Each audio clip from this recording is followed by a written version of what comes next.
সকালবেলায় ঘুম থেকে উঠে দেখছি আকাশের মুখ ভার করে বৃষ্টি পড়ছে, মুষলধারে না, ইলশে গুড়ি যাকে বলে। কিন্তু এখন তো শীত পড়তে প্রায় চলেছে, তার মধ্যে বৃষ্টি কি ভালো লাগে বলো? মনে হচ্ছে শীত সুন্দরী আসার সময় রাস্তায় বড় লজ্জা পাচ্ছি। তাই বৃষ্টি দিদির হাত ধরে শীত সুন্দরীর আগমন হচ্ছে।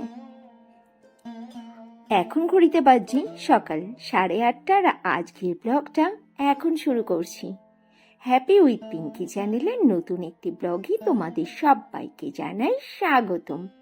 তোমরা সবাই নিশ্চয়ই খুব ভালো আছো, আমিও ভালো আছি। আর আজই প্রথম যে বন্ধুরা আমার ভিডিওটি দেখছো, প্লিজ সাবস্ক্রাইব করে নিও। পুরনো বন্ধুরা, তোমাদের সবাইকে অনেক ভালোবাসা।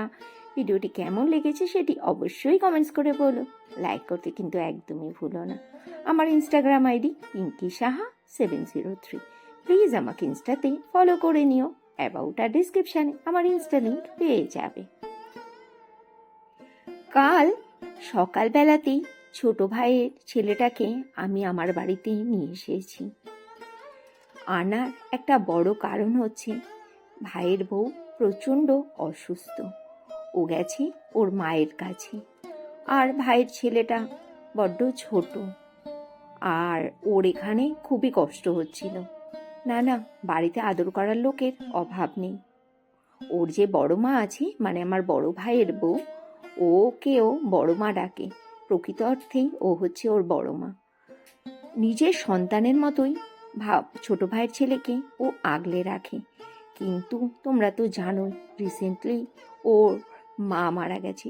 ওর মন মানসিকতা এমনিতেই ভালো নেই, তার উপরে ওর সংসারেও প্রচুর কাজ। ওরও তো 2টো বাচ্চা রয়েছে। আমার বড় ভাইয়ের আবার ব্যবসা, সেই ব্যবসার জিনিস ওকে বাড়ি থেকেই তৈরি করে দিতে হয়, মানে মোমোর ব্যবসা। ওর অনেক কাজ। তাই আমি বললাম দে, ওকে আমি নিয়ে যাই। দিতে চেয়েছিল না, বলেছ না দিদি থাকুক না, তবুও খারাপ লাগছিল। ওর কত কষ্ট হচ্ছে, 3টে বাচ্চাকে দেখাশোনা, ঘরের কাজ, এই জন্য আমার কাছে নিয়ে এসেছি। আসলে মা অসুস্থ হলে না বাচ্চাদের অনেক কষ্ট হয়। কিছু তো করার নেই, শরীর খারাপ তো হতেই পারে, তাই না? আর এখানে উনি খুব ভালো আছে, একদম মজায় বিন্দাস। মায়ের কথা বাবার কথা একবারও বলছে না, বলছে আমি তোমার কাছেই থাকবো পি। আসলে না, আমার কাছে থাকতেই সবাই খুব ভালোবাসে। বড় ভাইয়ের মেয়েগুলোও যখন আসে ওরাও যেতে চায় না। আর এটাও এসেছে, খুব খুশি রয়েছে। যাক, মা নেই, এই জন্য যে ওর মনটা খারাপ হয়নি, এটাই ভাগ্য। যদি মন খারাপ করে আবার শরীর খারাপ বাদিয়ে নিত, তাহলে তো আর এক বিপদ।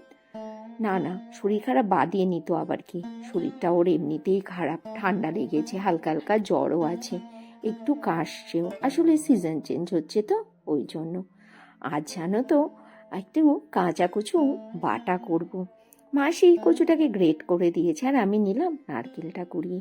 মিক্সিং বোলের মধ্যে একটু সর্ষে, কাঁচা লঙ্কা, লবণ, কচু আর নারকেল দিয়ে খুব ভালো করে বেটে নিলাম। এরপরে বাটির মধ্যে তুলে কাঁচা তেল মিশিয়ে দিচ্ছি। ওহ, কেল্লা ফতে, একদম ইন্দুবালার ভাতের হোটেল। খেতে দুর্দান্ত লাগে এই রেসিপিটা। আর এটা শিখেছি আমি আমার দিদিমার কাছ থেকে। আমার দিদিমার হাতের এটা একটা সিগনেচার ডিশ। আজ না কলাইয়ের ডালও রান্না করেছি, কাঁচা কচু বাটা করেছি। এইগুলো না তোমাদের দাদাভাই খেতে খুব ভালোবাসে। খুব খারাপ লাগে জানো, ও যে জিনিসগুলো খেতে ভালোবাসে, ওর অবর্তমানে সেই জিনিসগুলো বাড়িতে রান্না করতে। কিন্তু কিছু করার ছিল না। আজকে ওই বাড়ি থেকেই কাঁচা কচু, লাউ এগুলো দিয়েছিল, আর এই জন্য নষ্ট হবে এগুলো, তার জন্যই করতে হয়েছে। ওই ঘরের কাজকর্ম সব সেরে তারপরে বাসনগুলো নিচ্ছি মেজে। এখন বাজে দুপুর 3টে, আকাশের মুখ এখনো বেজায় ভার। আর আমি রান্না বান্না তো করে নিয়েছি, স্নান পুজো হয়ে গেছে, সব কাজকর্ম করে এখন লাঞ্চ করব। লাঞ্চ করার আগে গরম গরম কচুর বড়াটা ভেজে নিচ্ছি।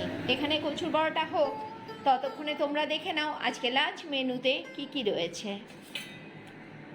রয়েছে এখানে কুমড়ো ভাজা, কলমি শাক ভাজা, রয়েছে কাঁচা কচু বাটা, এখানে রয়েছে সয়াবিন আলুর ডালনা, আর রয়েছে কলাইয়ের ডাল। আজকের লাঞ্চ মেনুতে এইটুকুই। চলো, সময় নষ্ট না করে, এমনি লেট হয়ে গেছে, তাতেই লাঞ্চটা আবার সেরে নিই। ফেরত চলে এলাম রাত্রিবেলাতে।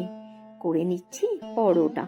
আজ আর তিনকোনা পরোটা করলাম না, তিনকোনা পরোটা করতে একটু বেশি সময় লাগে, খেতেও ভালো লাগে।